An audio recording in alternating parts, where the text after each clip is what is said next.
This second part of the seminar is called Pride and Prejudice, and it's about attitudes to aging. My grandmother was very, very old, and the grown-ups said we should be very proud of her because she could walk 4 kilometers to visit us in our summer house. And now her grandchildren at the same age, 75, are running marathons, dreaming of doing Ironmans and living a completely different lifestyle. But I think she had the physical capabilities of doing all this, but she was sort of hindered by prejudice, her own and others, of what old people at that time should do. And this is what we're going to talk about together with Ingmar Skoog. Welcome to the stage. Thank you very much. My name is Ingmar Skoog. I'm a director of a Center for Aging and Health in Gothenburg, which comprise 5 faculties and 17 institutions and 130 researchers. And I'm going to talk about is 70 really the new 20? But I'm also going to give you some picture of how old age really is today. The background is the population aging, or the increase of older people in the world. As you can see here, now it's around 600 million people in the world above age 65. In 35 years, it will be 1.5 billion. And the number of people above age 80 will increase from about 120 million to 400 million within the last 35 years. And the large change is seen in low and middle-income countries, where they're going from having the problems with infectious and child disorders to chronic disorders. It's estimated that life expectancy in Europe will be 100 in the next century. Already now, 25% of all Swedes are above age 60. And I just saw the new figures of 80 plus in Sweden. 2017, it was 500,000. 2027, in 10 years, it will be 750,000, which is a huge increase. There are some demographics saying that the first 200-year-old is already born. I don't really believe in that, but I'm not going into details about it. And it's expected that the number of people with dementia will increase from 40 million to 135 millions in around 30 years. But is aging the same before? And this is the question which I'm going to try to answer. In Gothenburg, we have done what we call birth cohort studies, population studies, since the early 1971. And the age 70 study started in 1971 with 70-year-olds born 1901 to 2, and they're following throughout their life. We have then included new populations of different birth cohorts, one born here in 1930, which we just now are examining at the age of 88, and one born 1944, what we call the rock and roll generation gets old, which we examined at the age of 70 and are going to start examining now at the age of 75. And they are selected based on birth dates from the Swedish population register, so it's representative samples. We also look at 85-year-olds, also different birth cohorts, where we are able to compare these cohorts, but we are also following them longitudinally. We do a lot of examinations here. Everything from brain imaging, very sophisticated brain imaging. We look at lumbar punctures and cerebrospinal fluid. But we also looked at personality, gender issues, social factors, and different disorders. We virtually look at almost everything you could think about. But I'm not going into details here. But the background here, and also what we saw from the last panel, is that what actually determines aging is a lot of factors. Life is dangerous. We have risk factors occurring already before we are born, and it continues through life. But the good news is that we also have a lot of protective factors which we can influence. And all these act together throughout life. And I think this is very important. In medicine, we often think about the one cause paradigm, that one thing causes the common disorders. But common disorders and things like aging are influenced by the interaction of many different factors. But it's not enough to look at the life course, which is popular. You also need to know the historical time periods where the life course is embedded. So the first people we examined who were born in the early part of the last century, they were born into Sweden when Sweden was a poor country. In 1980, it was a report about the cities in Europe with the worst living conditions. It was Istanbul, Gothenburg, and Stockholm. We had hunger in Sweden in 1916. Our first cohort got their summer vacations in 1937 when they were almost 40. When they were around 50, they got half Saturday free. 90% of these people only had 6 years of schooling, and then they went out and started to work under completely different circumstances than people today. Also, medicine has changed. Penicillin came in the 1940s.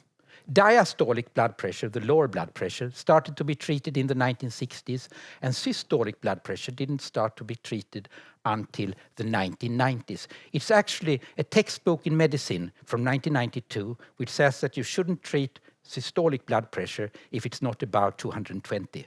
Today we say 135. So all these, a lot of different historical things has influenced what happened with our generations. So I guess you're now waiting for figures, and I'm going to compare now these different cohorts. And talking about the changing phase of old age. One thing to think about is the increase in education. The first cohort in the 1971, about 15-16% had more than 6 years education. The last cohort, 80 to 85% had more than 9 years education, and 30% had university education. We often talk about 70 is the new 50 and 70 is the new 20. I'm going to keep it as a teaser about 70 is the new 20. So we start with 70 is the new 50. That means changes in physical and cognitive function. Here is the proportion of 70-year-olds feeling healthy. About 2/3 of 70-year-olds born 1901 to 2 felt healthy. Today, it's 90% who feel healthy. A huge difference. If we look at cognitive testing of intellectual ability, the tests are actually done from the 1970s. But still, the later generation, this is a cohort born 1930, is about 50% better in this cognitive test than previous generation born 1901 to 2. So it's a huge increase in cognitive function. We also looked at lung function. And lung function in 75-year-olds examined 1976 and 2005 increased with 20% in men and 10% in women. Physical activity, I think, or physical function. Look at this. This is a comparison about 70-year-olds 2000 and 2014. Those who could stand on one leg in 1 minute, and you can try that in the next break, has increased with 100%. It's doubled. If you take people who can take a balance test, has also increased considerably, especially in women who suddenly are as good as men in that. Chair stand, it's that you should climb a 50-centimeter chair. Men was pretty good, but now women has increased from 40% to 90% who can do it and are the same. And you can also see that exercise has increased dramatically during this time. If we look at function of daily activities, I'm just going to talk about basic abilities like eating, washing, and so on. Almost 1/5 of 75-year-olds in 1976 could not do these basic things. Now it's down to 4%, which is a huge increase. Better. You know, the 1940s, everyone who was young in the 1960s, and I can see that some of you were that. Do you remember when pop music, as we called it then, was coming? And all the ear doctors said that this is going to be the deaf generation. People are not going to hear anything. What actually, when they get old, what actually happened, this is a difficult slide, but what it says is that in 1971, 50% of the 70-year-olds men had hearing difficulties. It's now down half to that. And it's also an increase with women. So pop music was not that dangerous as we thought it was going to be. We can also see a decrease in vascular disorders in both generations if we look at 70-year-olds. And the largest increase, once again, decrease, is seen in women. If you look at blood pressure, it was 170 systolic in women and 161 in men in 1971. It's gone down to 140. And this is could not be explained only by treatment, because this is a huge difference. Generally, if you give someone antihypertensive drugs, you can't get it down like that. So it also has to do with environmental factors. And we even see that personality changes. One such thing is neuroticism, which is a tendency to experience negative emotional states such as anxiety, anger, jealousy, guilt, and depression. But it's also so that neurotic individuals have difficulties to handle stress and interpret common situations as threatening. This is related to a number of disorders. Here you can see a neuroticism score. It has decreased in both men and women, but the gap between women had much higher neuroticism score than men in the 1970s. It's still higher in women, but it's changed dramatically, and men and women are more similar now. This is the prevalence of depression. You can see here, this is women, and women generally have higher prevalence of depression than men all over the world. But here you can see that it decreases in women, it decreases somehow in men. Here we didn't examine men, but it's a huge difference, and it decreases much more in women than in men. Then we come to 70 is the new 20. It's actually, the background is that I was going to Almedalen, which is a political event in Sweden. I was invited by the Swedish Gothenburg University to talk about 70 is the new 50. And I was sitting on the airplane, looked at the program, and they had written 70 is the new 20. So I had to change my talk. And what I then found was that this has to do with attitude. A 70-year-old in the 1970s was happy to have a good economy, have a good housing. A 70-year today is like a 20-year-old. A 20-year-old wants to do everything before they get a family, before you start having a job. Today, a 65, 70-year-old want to do everything they hadn't had time to do before they get too old. And, of course, we have scientific proof for that. What we saw here is that in 1971, about 1/5 of 70-year-olds had traveled abroad. And it was mainly taking the boat from Gothenburg to Denmark. Today, it's 70% who has been abroad the last year. And I would say it's not the boat to Denmark. I don't even think they think about Denmark being abroad. It's trips to other continents or other parts of Europe. But the risk when you're being 70 is a new 20 is also that people are drinking more. So you can see risk drinking, which is 100 grams per week, which is like 100 centiliter wine per week, is increasing from 20 to 45%. And in women, it's a huge decrease. It was only 0.5%. Now it's 24%.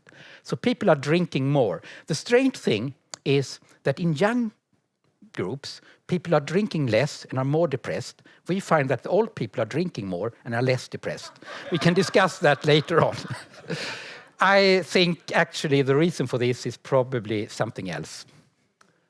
Or not. But we also find a change in a disorder like dementia. Here we compared people born 1901 to 2 and people born 1923 to 24. And what we found is that the prevalence of dementia went down from 30% to 24%. So this is a good news. We are going to get more people with dementia anyway because the population is aging so much. But it may not be as worse as we think it is. And the reason was mainly that later generation have higher education. That could explain a lot of this decrease. And I used to say that education is probably one of the most important factors to prevent dementia, but also a number of other disorders. So something you do very early in life has a large influence on what happened later. But another thing we found was that people with stroke, if you had a stroke, you have an odds ratio of 4.3 to get dementia in the 1980s. This is now down to 1.8.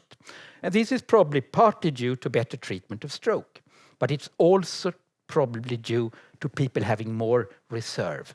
And I'm coming to that here. Because what we see in our studies is that we have a larger cognitive and physical reserve in new cohorts of older people. The first generation we looked at, when they became old, they were like autumn leaves. You blow on them and they fall down. The people who get old today has lived another life and are much more robust. They can take much more. They are less vulnerable to different insults, for instance, stroke. And that is what we call the health paradox. Actually, new generation of elderly formally often have more disorders, but they don't feel sick in the same way. They are healthier with their disorders, which means that you may not have the symptoms of the disorders in the same way. I have a lot of friends having a lot of medications, but they don't feel that they are ill. When I was a medical student in the 1970s, if you were ill, you were ill. Today you can be ill, but you don't feel like you are ill. I saw now that you are waiting for something, and here it comes. I could see that on you. What about sex? Well, one thing is that 70-year-olds today have more sexual intercourse. The largest increase we could see in not married women who were not really allowed to have sex in the 1970s. And that has increased to 12%, and it's actually increased to 25% in the last cohort, which I don't have figures. But people are also living in more happy relationships. We can see the same thing in men. And it's also so that sexual dysfunction has decreased. So people are more happy with their relationships, but they also have better sex. Women has a larger extent possibilities to have orgasm. Men has less of different dysfunction, and both men and women are much more happy with their sex life. So time trends shows the importance of environmental factors and the possibilities for prevention. And I start to think that maybe we should say that birth year is more important than to look at age.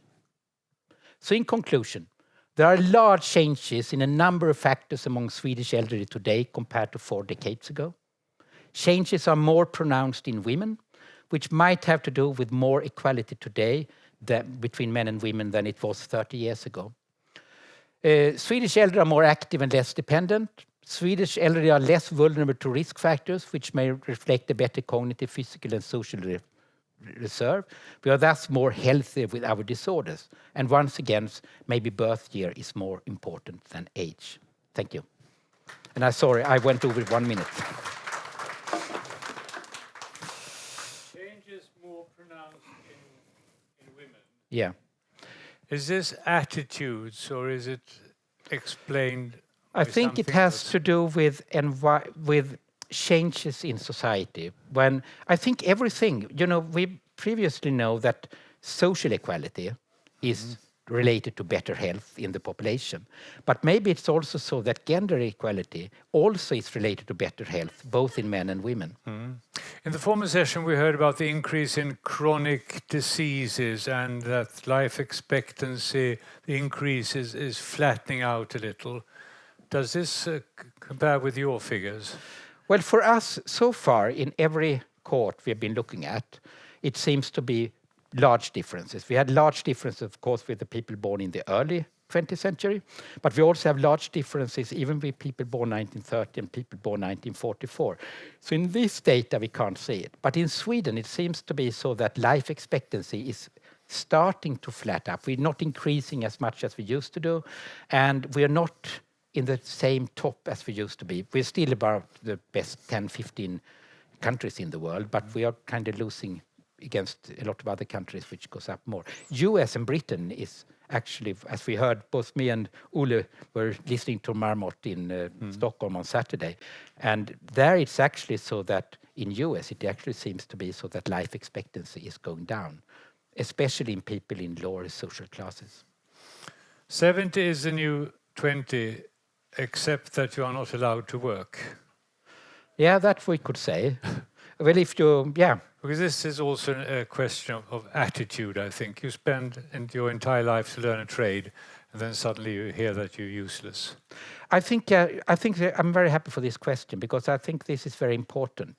Because now when we have so many older people, and people at least among the young old, who are very cognitively intact, who are very physically intact, I think it's a waste in society, enormous waste in society, not to use the experience that people have.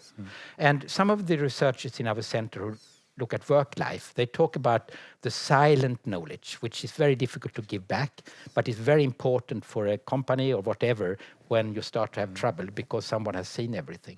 So I think we really should, it's a very waste of resources that we have a large proportion of the population who can really work or it doesn't work. You've talked about the right to retire if you have had a hard labor work and you're tired and worn out, but also the right to choose if you want to keep on working.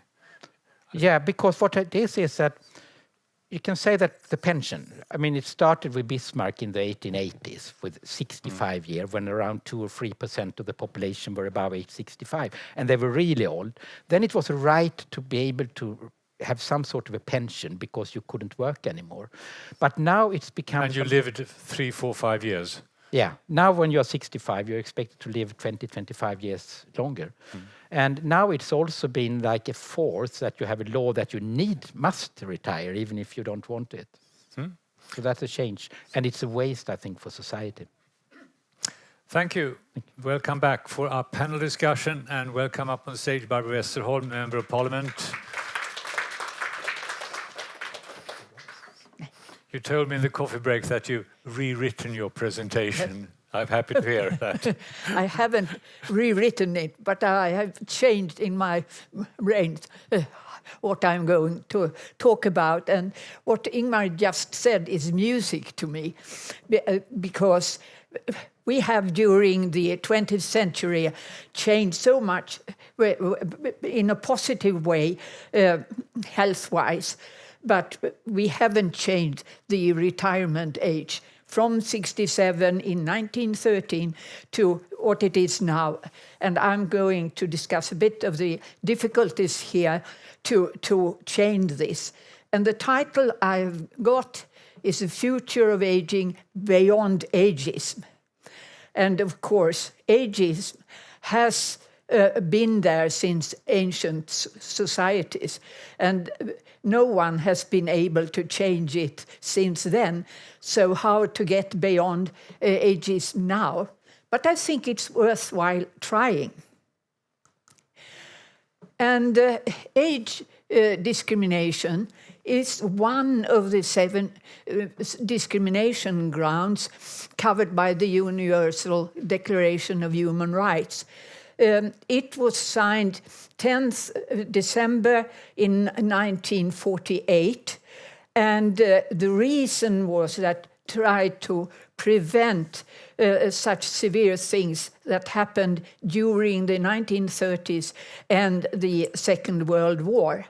And these 7 grounds include age, but it also includes sex, ethnicity, disabilities, and so on. And ageism, what is behind that word?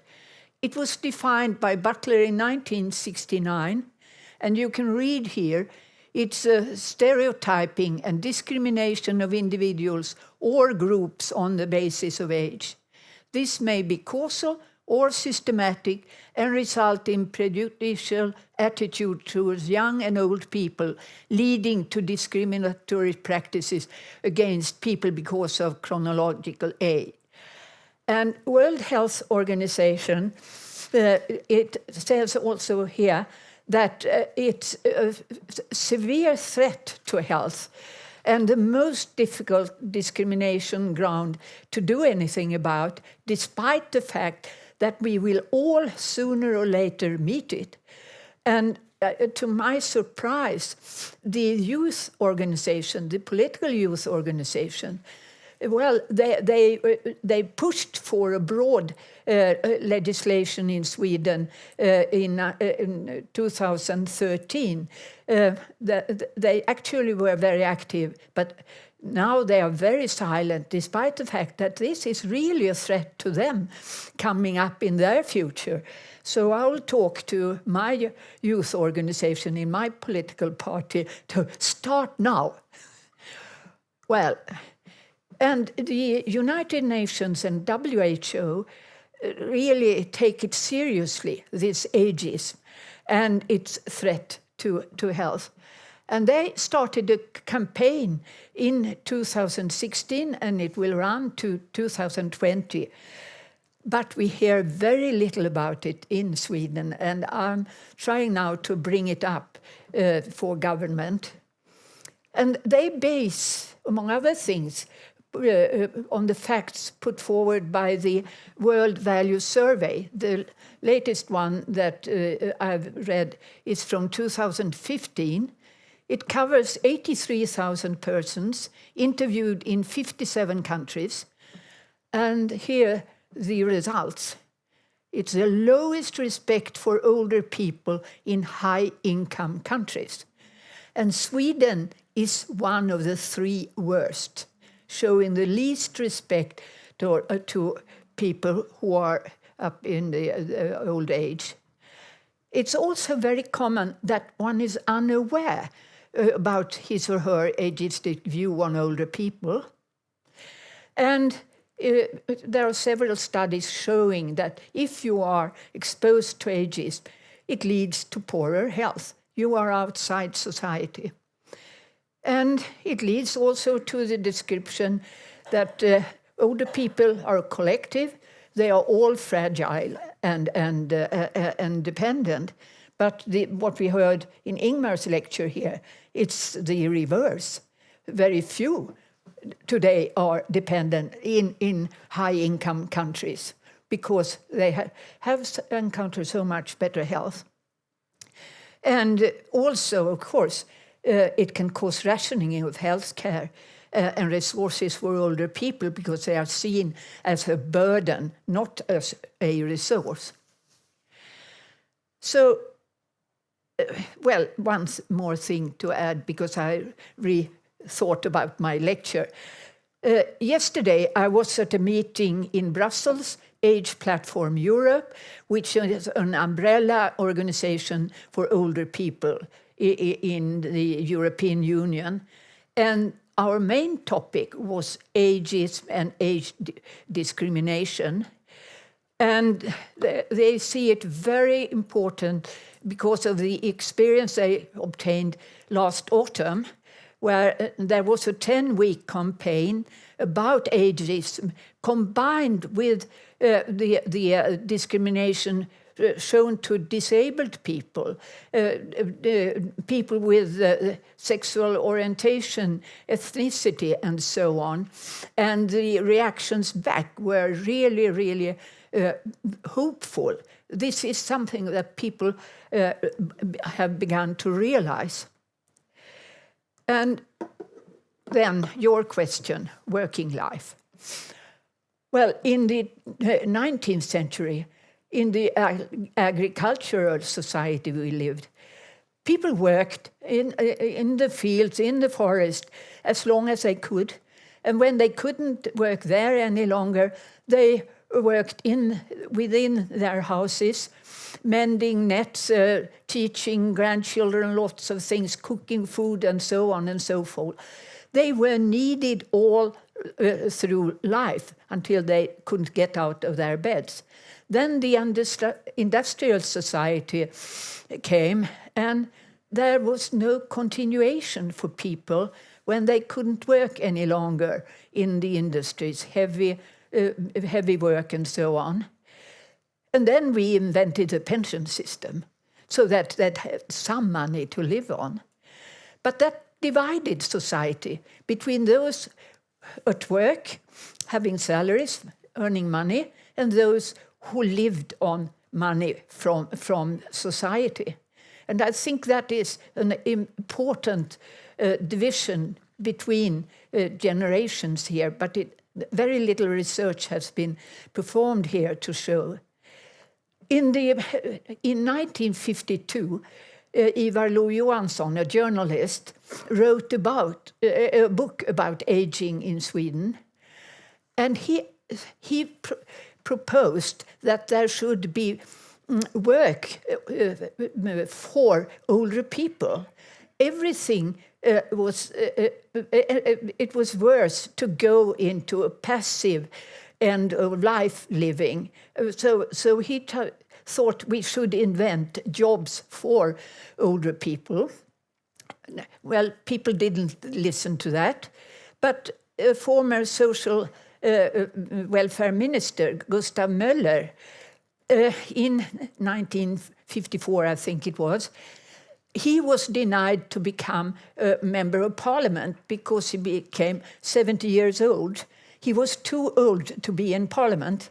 And he got so angry, so he started a committee looking into how can we open up the workplaces for older people. Came up with proposals in 1963, and they are about the same proposals that the pension group in Sweden today proposed. And also I'm in a group where Ingmar also is about more seniors in the workplace. No new ideas actually over 50, quite a long time. So where are the obstacles? And I think that is the ageist view, the prejudices against older people, that we can't learn new things. Studies have shown we can, but we are individuals and we learn in different ways, and we also have different dreams about our life. Some want to retire and do other things, but many really feel ill being denied the possibility to work longer. WHO actually in 1982 said that the most serious threat to health is to be denied the possibility to feel needed. And the two groups they put forward was young men who didn't get a job, jobless men. Think about that today in today's society, the risk of becoming criminals, and older people who were denied to work longer in life. So we have to do things here. And what has to be done? Well, politically, we have to open up the possibility for people who want to and can work longer, as long as they like. And we have to convince the employers by research, by facts, that these older workers can be a resource to the workplaces.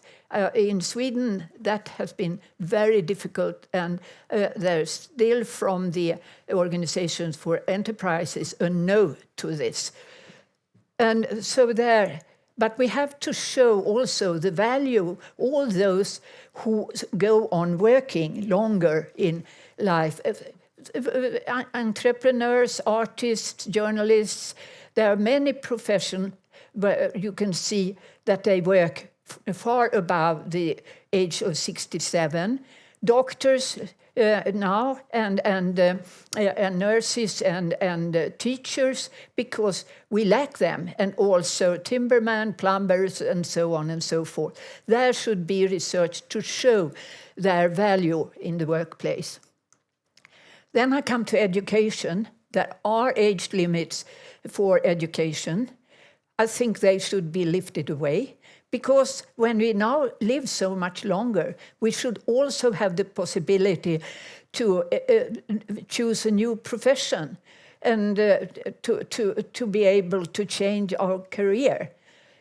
Also, education and training within the work we have in order to learn what new technologies can mean. And here we see that, for instance, for physicians, if you are above the age of 60, very little is offered to them. The same with nurses and teachers. And in a time where they really are valuable, as we lack these professions, and they should also be able to learn about new technologies. Research, the same. Here are age limits. If you have been in a profession for many years and found questions which should be a subject for a thesis, well, now it's difficult. Many are denied and said, well, they will not go on as lecturers and so on. But the research, the value, the research on questions which they have seen during their professional life. Healthcare. here we have much to do with those. Actually, we don't see how ageistic we are. And this you have seen also in some of the previous presentations. But we have chronological age limits for screening, for instance. Medicines are not tested in the generation where they are to be used, and so on.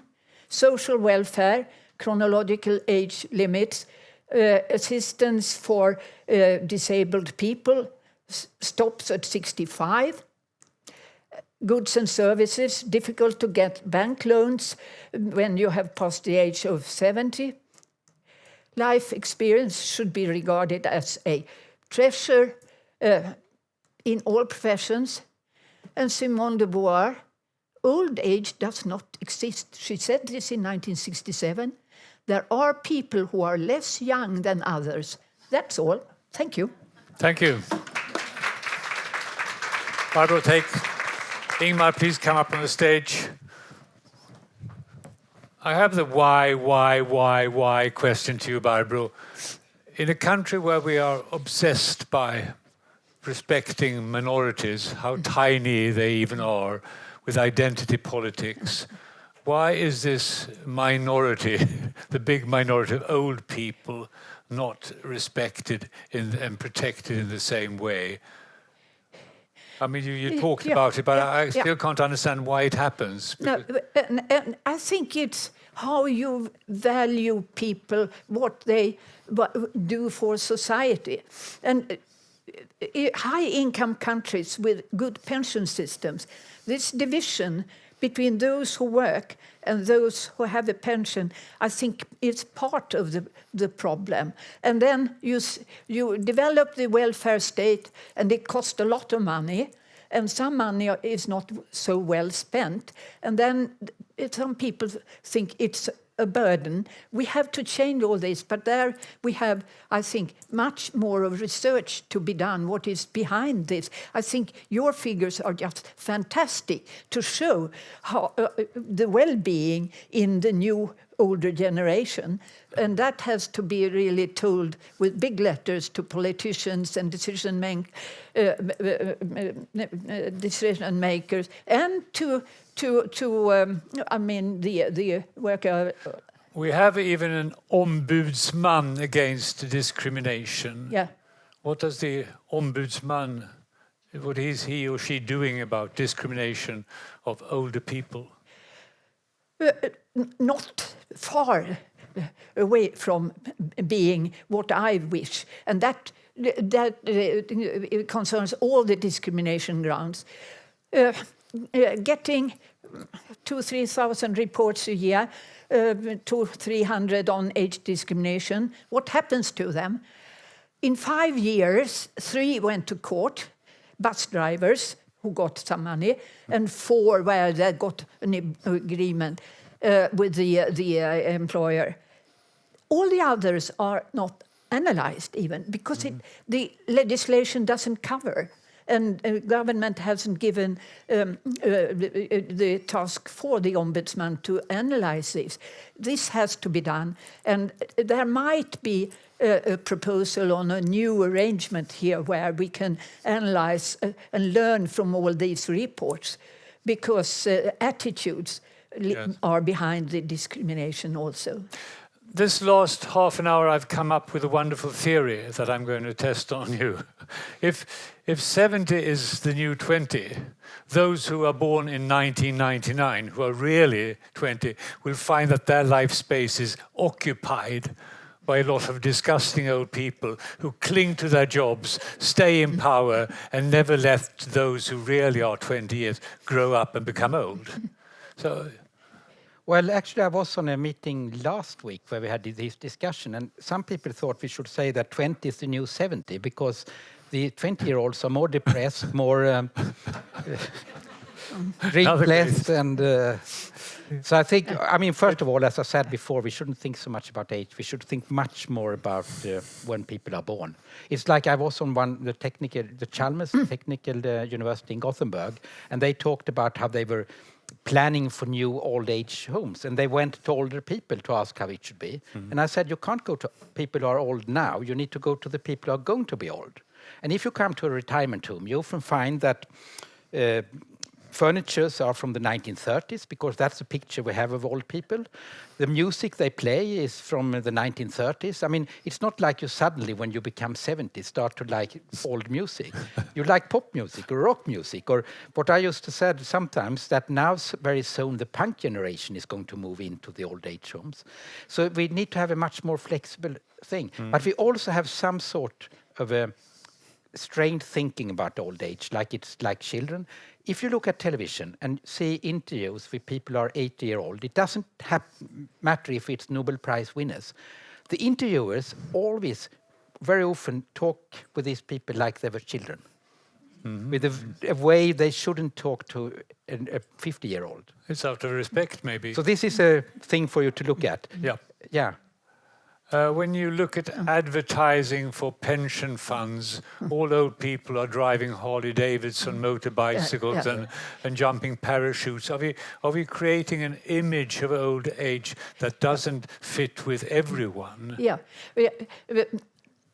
One picture is those frail, very frail people, and the other one, the one running marathon. Overactive people, yes. And I think we who are average should be shown also. But you had a question about work, and yes. I think you should have a much more flexible career, so to speak, so that you shouldn't stick for more than 5 years in one place, to let younger people coming in. I think for you... Keep moving. And I know that in television there has been criticism against some who are always on the screen year after year. And I think there should be a rotation, letting new ones come in and the old ones do other things, because I think they are, with their life experience, of great value. What happens to old age in the old sense? People gracefully waning away, becoming more and more wise. Is that out of fashion today? No, I don't think so. I think, the older you get, the wiser you become. We think so. I mean, and also I think all research show now that the increasing age is that we add healthy years. The ill years seems to even decrease. One of the things people have been very afraid of is that we're increasing the frail years, but that doesn't seem to be the thing. And I think it's important. When I was sitting in this, when we had this, I talked about the 200-year-olds. I don't believe in it, because no one has become more than 121, and it's generally 115 or something of the oldest person in the world. But think about the experience of a person who is 200-year-olds, who always almost remember the Napoleon Wars, who could tell about all these things happening. I mean, think about having a person with that experience. Today we talk about many people from the Second World War or concentration camps dying away. I think we should see very positive that we get older people. Unless they are healthy. Unless you're alone, because some old people complain about losing all their contemporaries, feeling very alone in a world they don't understand. Well, loneliness is a problem also among youngsters, and we have to do things about this also. And I think it goes to the feeling of being needed. You are a resource in society, and I mean when a person comes to a care home, very old and very sick, you should get the question, what do you think you can do here to help with the activities? Just to get the question. You are seen as a resource. Do what you can. You are needed here, even if you are very, very ill. Okay, we're going to have a look at Abraham Seidman, who is with us on a video, and I'll keep you on hold. And you can go and have a look at it and then come up on stage and maybe comment on what Abraham Seidman is saying to us. It's an 8-minute-long video. I'm here online on Zoom with Professor Avi Seidman from Rochester University in Rochester, New York. Thank you very much, Maria, for the wonderful invitation. Thanks for being with us. And you have promised to share some of your thought on medical technology and how that might impact longevity. And let me start with asking you, because you're a professor of computer and information systems, and how does that relate to longevity? It's a bit of a journey. As you can see on my slide, I view technology as a wonderful combination, medicine as a wonderful combination of science and art. I started years ago looking at implementation of technology in medicine, primarily telemedicine in medical imaging, and then into chronic care, particularly Parkinson's disease and other chronic diseases, to figure out that 75% of all our medical budget goes to chronic care. And over the past 6 or 7 years, we focused primarily on the elderly. And the main idea is to how we can enable individuals to be successful in what we call aging in place. So this is my transition, kind of chronic care, the elderly, and how to give them respectful and satisfying retirement. You're also an organizer since 5 years back of a big summit about digital health, a D-Health Summit. And that is a conference that focuses on aging innovation. What is aging innovation? The key idea we're looking at in the conference, we bring 3 groups of participants. We bring United States senator and congresspeople, governors of state. These are the politicians that decide what gets funded, the reimbursement. The second group will bring venture capitalists and innovators, startups primarily, who come with new technologies supporting aging in place. And the third group are leading physicians, geriatricians, deans of medical school, thought leaders in the community who help us decide which technologies work best, optimally, cost-effective, and produce results for support of this. One of the issues that we find that affects the elderly is, one, of course, is lack of money. Retirement, you don't make as much money as being fully employed. But second is isolation and loneliness, lack of physical exercise, functional limitation, suboptimal healthcare, because some of them just cannot drive, get care. And also what frightens everybody is this cognitive impairment and dementia. So what we ask ourselves is, how can we use disruptive technologies to address these very difficult social and technological challenges? And how can you use those technologies? You have organized this conference 4 times before. What have been the biggest learnings? There have been a lot of what we call common social misconception. First, we know what the elderly want, that with enough physician, the problem will go away. I will design it for you, and so on. What we heard from the older individuals is they want a broader approach. They say, don't design for me, design with me. And there are not enough physicians, and also don't think technology will solve everything. It's a tool, it's not the goal of helping us. How will robots, for example, affect the way we grow old? Will we have robots taking care of us in elderly homes, or what? Good question. In effect, we see 2 kinds of robots helping now, or 3 kinds of robots with the elderly. One kind of robot are the Alexa, or these sophisticated loudspeaker microphone that talk back to you, wake you up in the morning, remind you to take medication, or call your children if they don't hear you moving for 6 or 10 hours. And some of them can even run a little conversation, tell you jokes, etc. The second kind of robots are what we call the physical robots. You live with a person, and this person needs help getting out of bed, or need help walking to the bathroom or in the kitchen. So they provide physical help. That's the second kind of robots. And the third kind of robots are what we see now fairly popular in the Boston area now, believe it or not, are what we call pets. Not real dogs, not real cats, but like toys that have some electronics in them, and people can take them to the restaurants, can pet them, and they provide them some comfort. But the key thing we hear from the elderly is they want something which is affordable, authentic, and addresses what I call with the highlight, the aloneness. I'm alone.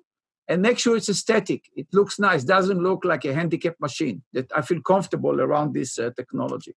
Now, some targets that we see in the studies that make sense, and CVS, the chain of pharmacy in the US, is leading that, dealing with diabetics, hypertension, hyperlipidemia, asthma, and depression. So they came across a variety of simple biometrics that individual can have at home, broadcast them over the internet, and you can do inexpensively remote monitoring of life-threatening conditions.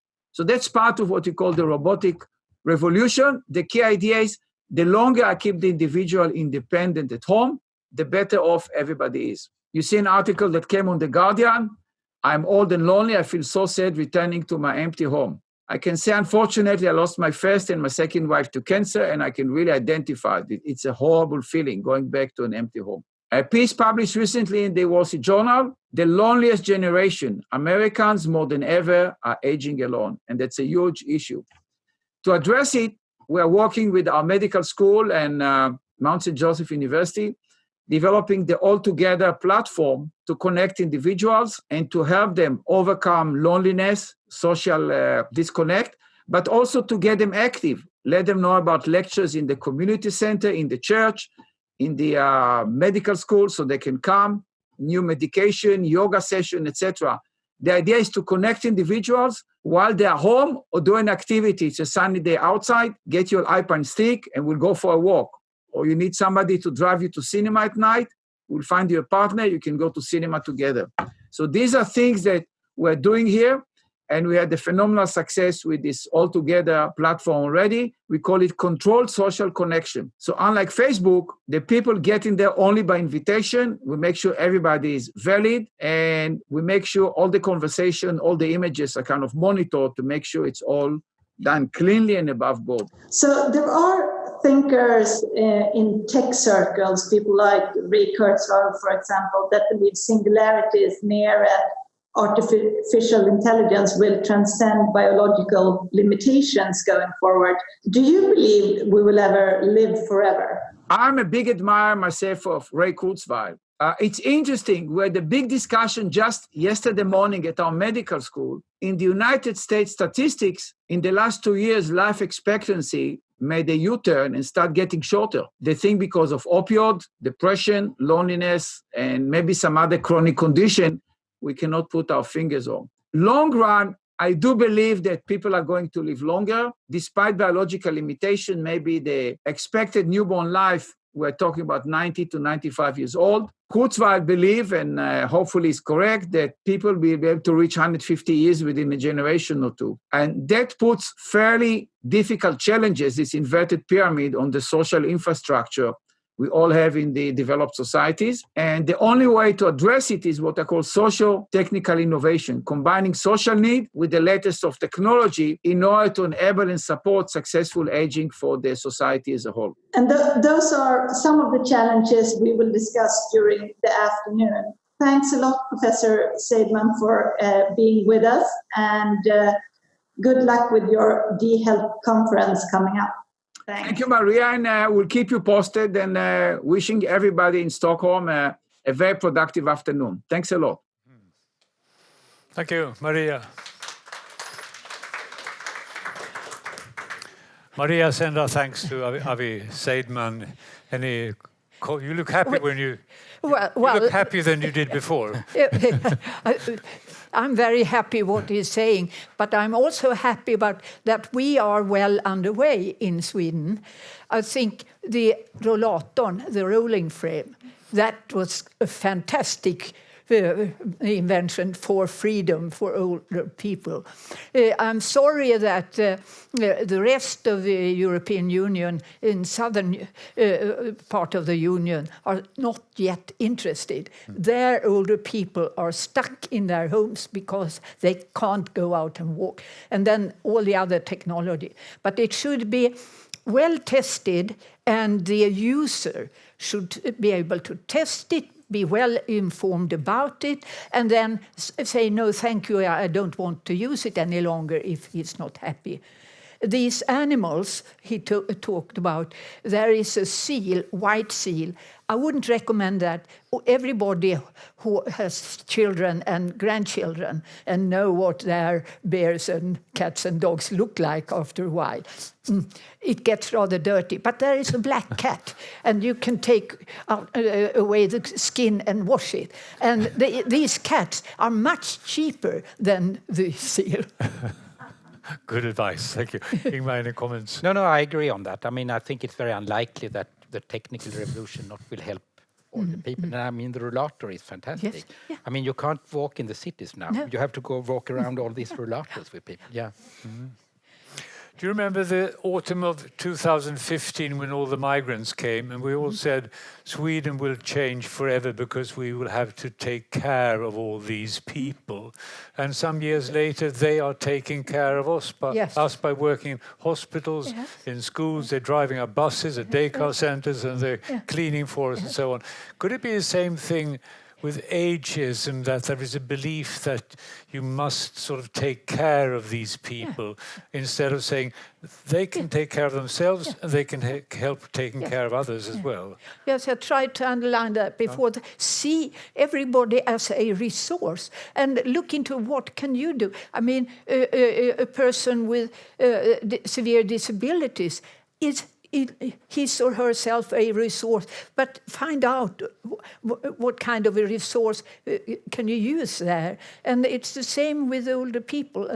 And of course, what I meant before, if you have to go to a care home, very ill, try to be needed. Try to be needed. Try to be useful. And to be needed.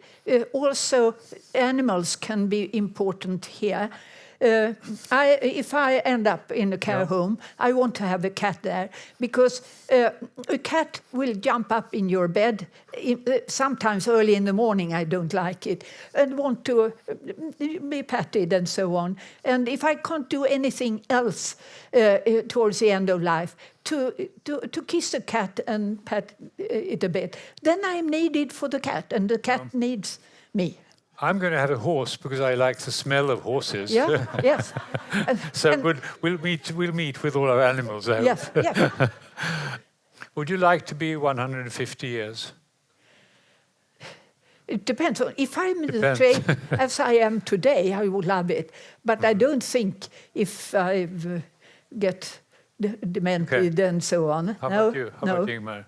Well, yes, I think it will be very interesting to see what happens in like, what is it, 90 years up or 110 years up. I would really like to see what happens. And actually, we've done studies on that. So when we examine people in old age, we ask them if they feel tired of life. And even people who actually have a lot of pain and so on, the majority actually say that, well, okay, I have a lot of pain, I can't go out of bed, but I want to live because I want to see what happens with my grandchildren, happens with my life. And what it is that we change our perspective. So the more dependent when we get into a new dependency, we start to change our perspective, what we think is important. So it's very difficult to say what you are going to think when you are in a certain situation before you are there. Yes, I mean, I have a goal. Our youngest grandchild, he will leave school when I'm 92, and I want to be there on the schoolyard to celebrate also him. I've celebrated the examination of the other 8 and grandchildren. And follow him for the next 58 years of his life. Is that also a goal for you? Thank you. This was so interesting. Thank you very, very much indeed. Thank you.